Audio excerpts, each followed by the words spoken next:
Assalamualaikum guys. So hari ni kita akan membahas dua armor terbaru Ultraman Omega, iaitu armor Lekinas dan armor Trigaron. Kita akan mula daripada armor Lekinas. Armor Lekinas ni nampaknya memakai pedang dan katanya kuasa dia akan mirip macam Deca Meliketa dan Dyna Meliketa. So ni akan menjadi magic lah untuk Lekinas. Dan monster Lekinas tu ya dah muncul dekat trailer. So katanya Lekinas ini adalah monster yang baik. Dan aku rasa Lekinas dia akan muncul di episod 1 ataupun di episod 2 ataupun mungkin saja episod 3 untuk awalan episod. Lepas tu masuk kepada monster baru iaitu Trigaron.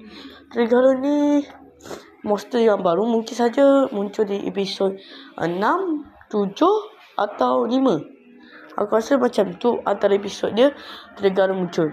Dan di sini tu Ultraman Omega tu armornya kecepatan tu. So jadinya Ultraman Omega ni memang laju dan serangan Hebat juga lah untuk Ultraman Omega ni yang pakai armor Trigaron. Dan katanya monster Trigaron ini adalah monster yang garang. Faham tak? Sifat dia yang suka marah. So jadinya macam susah nak cover Trigaron ni.